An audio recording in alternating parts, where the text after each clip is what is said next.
Estudo do livro de Ruth, Charles A. Oxley. Ruth é uma história de simplicidade e pureza encantadoras, que conta principalmente um estilo de conversa, a jornada de uma mãe desolada pela perda do marido e dos filhos, que mesmo assim manteve a sua fé em Deus. Fala também de uma nora que perdeu o seu marido e não tem filhos, que provou a sua dedicação à sua sogra e a Deus, e de um lavrador generoso, justo, abençoado por seus empregados e por Deus. Mas, apesar de toda essa simplicidade, o livro apresenta vários problemas. Fato ou ficção? A frase inicial fornece o contexto geográfico histórico.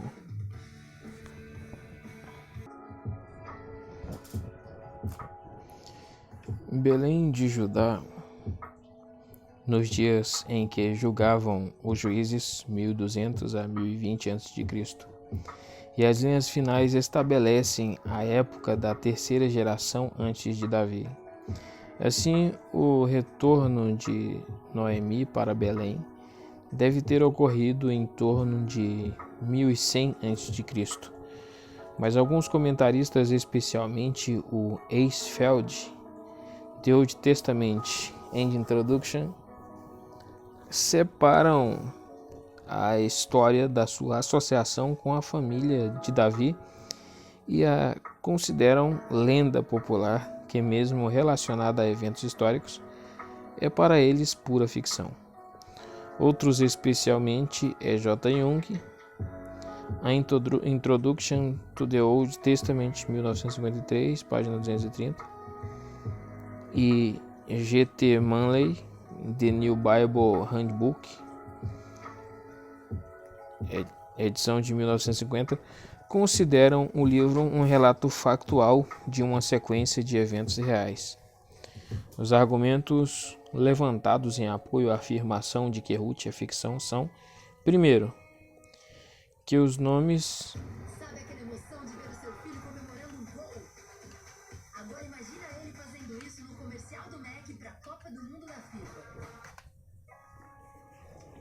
primeiro lugar, falam que Ruth é fake, é uma fake,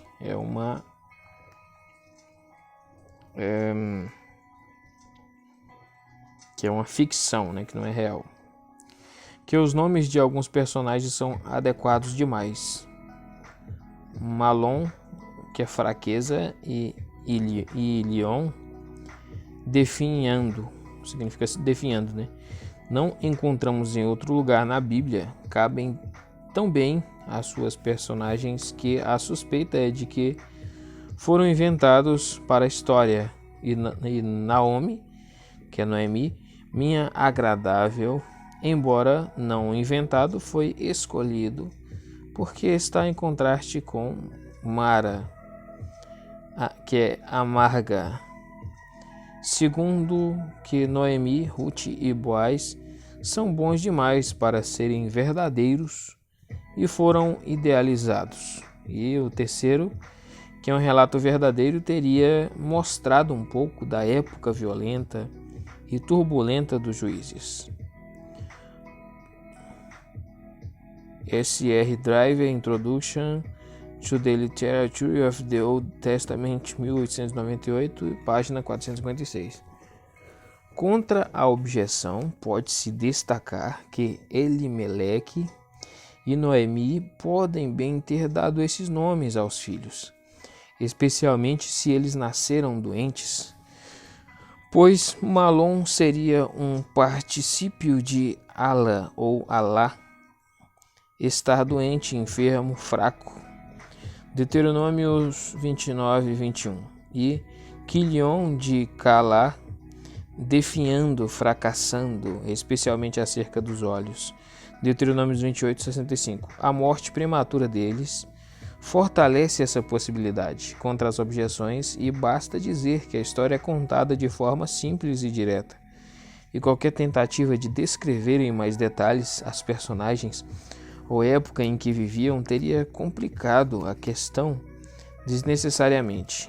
Argumentos a favor da historicidade de Ruth são: primeiro, o livro começa com a locução Vayeri, a forma normal de começar uma narração histórica em hebraico.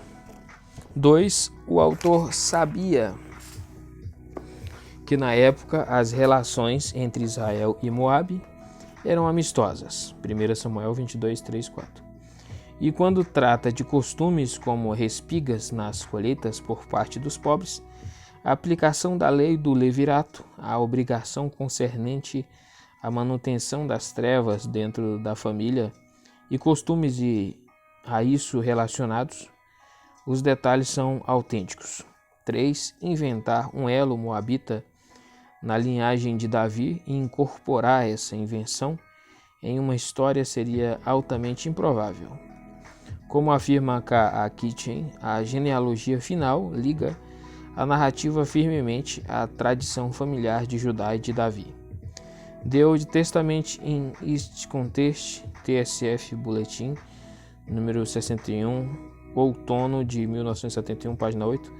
Na genealogia do Senhor Jesus, tanto Mateus quanto Lucas colocam Boaz e Obed na lista e Mateus acrescenta cuja mãe foi Ruth, Mateus 1:5. Se o livro de Ruth for ficção, a genealogia dos evangelhos é falsa. Deixa eu ver, né? Caramba! Olha só o cheque aqui, né? Então quer dizer, se Ruth é ficção, genealogia, né, dos evangelhos é falsa. Então que quer dizer, fake também, né? Aí o que os liberais assumem facilmente, não, é tudo fácil, é falso, não tem nada de verdade lá não. Normalmente para eles, né? Já mostrando que eles são liberais mesmo, né? Que eles praticamente não são teólogos, né?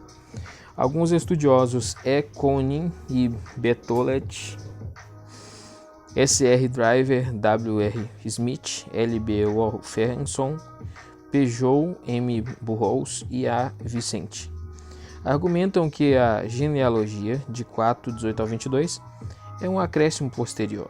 Isso é possível, mas a história, como algo distinto do livro, termina com as palavras: as mulheres da vizinhança celebraram o seu nome e disseram: Noemi tem um filho, e lhe deram o nome de Obed. E a frase continua: este foi o pai de Jessé, pai de Davi. Por isso, a história seria incompleta sem referência a Obed. Mas Esfeld vai além ao remover também a última parte do versículo 17 e lhe deram o nome de Obed. Ele acha que originariamente havia aí um outro nome, mas foi removido quando se deu o acréscimo. Ele chama a atenção para a forma incomum, talvez singular, do versículo e, seguindo Peters, sugere que o nome no texto original era Ben-Noam, filho do deleite. É verdade que se poderia esperar um nome que tivesse alguma relação com a declaração: Noemi tem um filho, mas Obed, servo adorador, não é inapropriado. Os que querem desligar o final da narrativa da linhagem de Davi deveriam responder à pergunta: por que uma mão posterior iria atribuir gratuitamente antepassados moabitas a Davi? Uma pergunta que leva a outras mais amplas. Qual é o propósito do livro e quando ele foi escrito? Autoria: uma tradição judaica, Talmud Baba Batra 14b, atribui a autoria a Samuel, mas Samuel dificilmente poderia ter escrito Ruth, porque, primeiro, se diz que o costume de tirar a sandália para confirmar uma transação já não estava em uso na época em que o livro foi escrito. Assim, algum tempo deve ter transcorrido, embora Driver sugira que essa pode ser uma glosa explicativa. E porque 2. A genealogia que conclui O livro sugere que Davi era bem conhecido. Na ausência de mais evidências acerca da autoria, deve-se dizer autor desconhecido. Data: não sabemos quando Ruth foi escrito, e datas bem diversas foram sugeridas. A época de Samuel, o início da monarquia, o reinado de Davi, o reinado de Salomão, o tempo de Ezequias e os períodos exílico e pós-exílico. Argumentos a favor de uma data tardia estão baseados, primeiro, na convicção de que foi escrito como um panfleto de oposição a Esdras e Neemias, em virtude de suas medidas rígidas contra os casamentos mistos. Esdras 10:11, Neemias 13, 23 e 27. Número 2, no aspecto de que a amplitude da perspectiva para outras nações que aparece em Ruth é mais facilmente compreensível no período posterior. 3. Na presença de diversas palavras de formas consideradas aramaicas e, por consequência, consideradas posteriores. Contra o argumento. Primeiro, precisamos dizer que seria difícil encontrar qualquer coisa menos parecida com um panfleto polêmico em forma e estilo, e como destacou Rowley, é igualmente plausível considerar o livro uma defesa da política de Esdras Neemias. Contra o argumento. 2. Precisamos perguntar onde está a evidência da alegada ampliação da perspectiva para outras nações no período pós-exílico. O exílio intensificou a consciência das características religiosas singulares que encontraram expressão na restauração do templo e de seu ritual. A comunidade rival samaritana se disse asperamente: vocês não têm parte nem direito legal sobre Jerusalém. Neemias 2:20. Esdras cria que a sobrevivência do judaísmo dependia da separação religiosa e tomou medidas duras para evitar a mistura dos judeus de Jerusalém com os povos da terra. Até mesmo 2 séculos e meio mais tarde, a tentativa seria de helenizar a religião judaica. Resultou na famosa... vou ler de novo. Até mesmo 2 séculos e meio mais tarde, a tentativa seria de helenizar a religião judaica. Resultou na famosa revolta dos Macabeus. E tão recentemente quanto século I depois de Cristo, Tácito escreveu: entre eles mesmos são inflexivelmente honestos e sabem e sempre prontos a demonstrar compaixão, embora tratem o restante da humanidade com ódio de inimigos.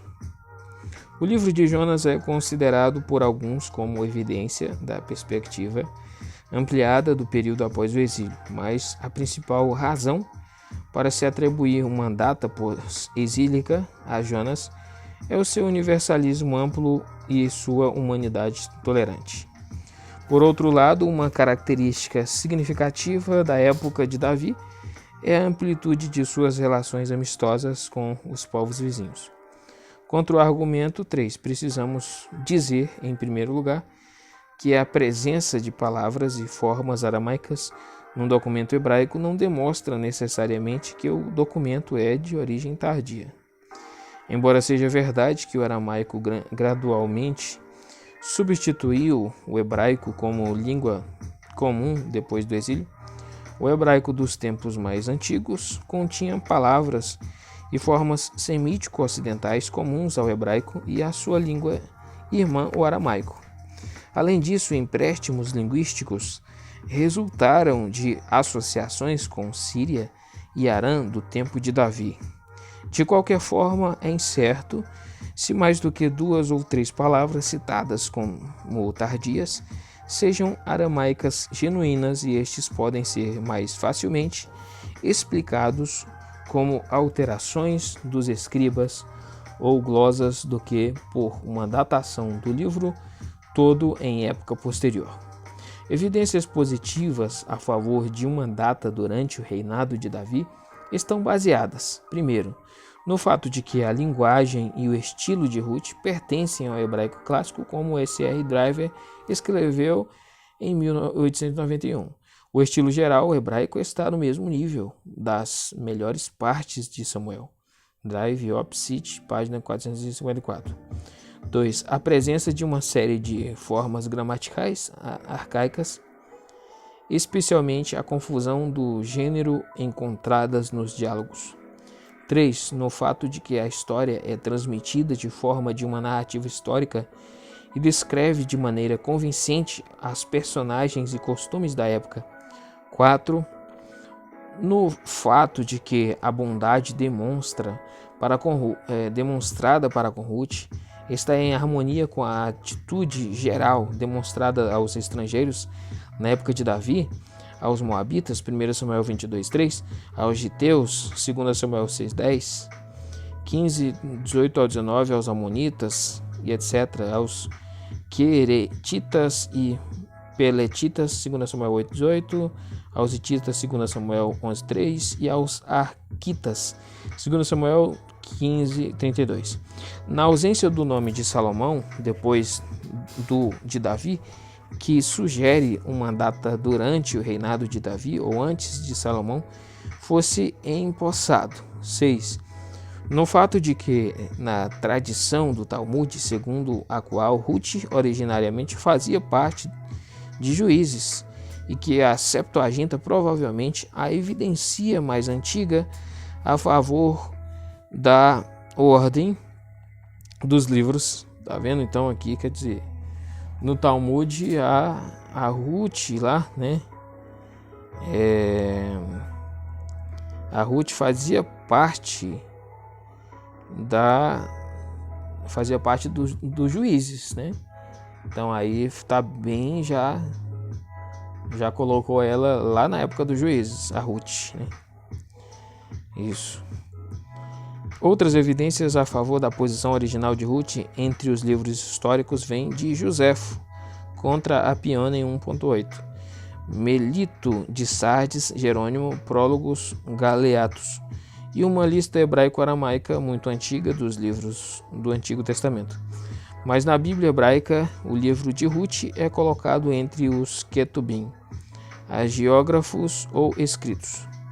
A terceira e última parte do Antigo Testamento, a ser aceita como canônica.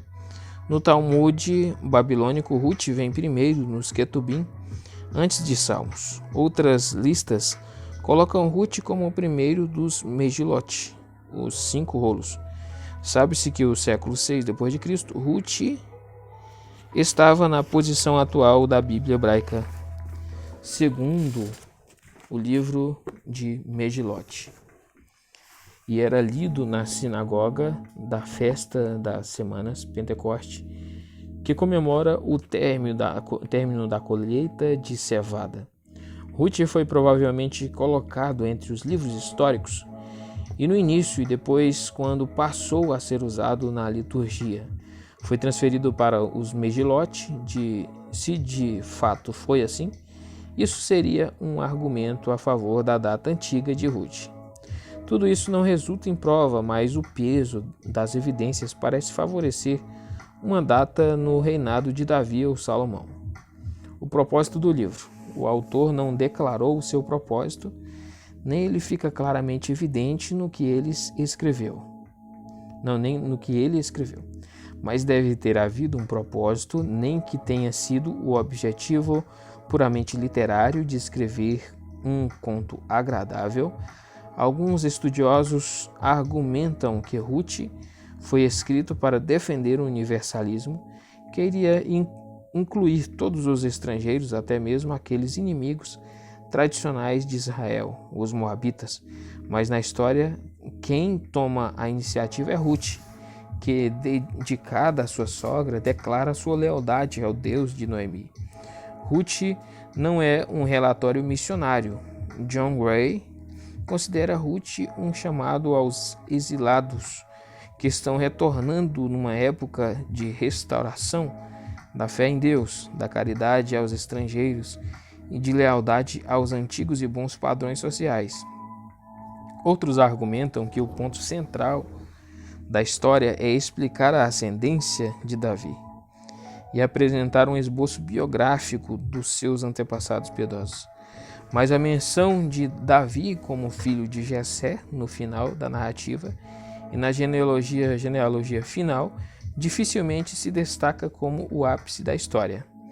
Driver vê um propósito duplo: por um lado, o de suprir ancestrais para Davi, e por outro, o de mostrar como Ruth, uma filha de Moabe, teologicamente hostil a Israel, obteve uma posição de honra entre o povo de Javé.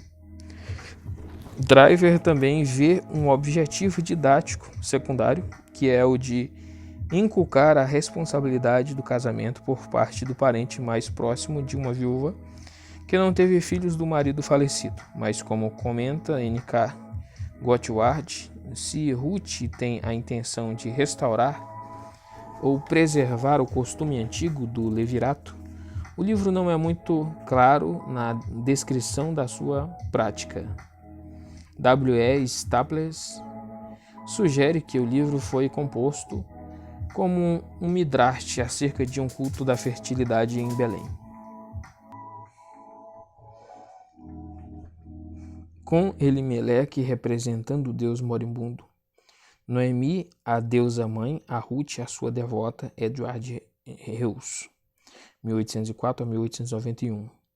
Considerava a história uma demonstração de união na linhagem de Davi, de Judá em Boaz e do Israel do norte em Malom, identificando de forma errônea Efratita com Efraimita.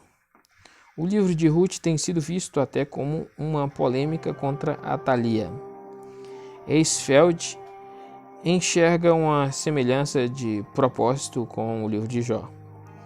Deus restaurando o que ele tirou depois de alguém suportar o sofrimento e a provação. O que K. A. Kitchen escreveu a respeito de Jonas vale também para Ruth, uma vez que se descarta a interpretação direta e franca deste livro como uma simples narrativa, segue um caos de interpretações concorrentes sem solução clara alguma. Kitchen, The Old Testament in its context. Este autor está convicto de que o autor bíblico foi inspirado para escrever a história de Ruth, porque era uma história real, digna de ser contada. O seu valor está em seus fatos interessantes acerca de pessoas interessantes. Que a história contenha muitos aspectos que são instrutivos, esclarecedores e encorajadores. É incidental, mas a história é muito mais aceitável e prazerosa por ser assim.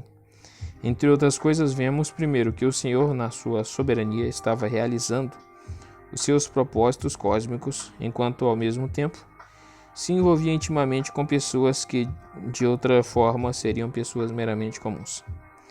2. Que a dignidade e sacralidade em muito do que consideramos secular e comum e até desagradável o trabalho. 3. Que o surgimento de Davi foi providencial e não por acaso. 4. Que a verdadeira religião é supranacional. 5. Que o amor tem o poder de romper as barreiras da alienação, das hostilidades e dos preconceitos que construímos à nossa volta. 6. Que um estrangeiro que confiasse em Deus e que tivesse o desejo de se identificar com o povo de Deus era digno de completa aceitação. 7. Que todos os que põem a sua confiança no amor leal de Deus reside e que expressam esse amor no relacionamento com outros serão ricamente abençoados. Um aspecto interessante é a função do resgatador Goel, a luz que isso projeta sobre a declaração de que Javé é o Goel de Israel, o seu resgatador, Isaías 41:14, e o destaque que dá à redenção sob a nova aliança e ao Redentor. Aqueles que usam Ruth para ilustrar o Evangelho do Novo Testamento deveriam destacar, entre outras diferenças, o fato de que enquanto Ruth tinha direito legal sobre o seu parente próximo, o pecador não tem esse direito sobre a libertação operada por Deus. E aqueles que exercitam a sua ingenuidade Aqui, ao usarem de alegoria para interpretar o livro, fariam bem em aplicar as reais lições dessa história aos problemas de hoje. H.L. Ellison, The Message of the Old Testament, página 81. Ruth tem relevância especial para os tempos presentes, em que a falta de disposição de colocar Deus em primeiro lugar, outros em segundo e a nós mesmos em último, resulta num desmoronamento da vida familiar, no afrouxamento dos laços familiares e da fuga das responsabilidades familiares. Aqui terminou a introdução ao livro de Ruth.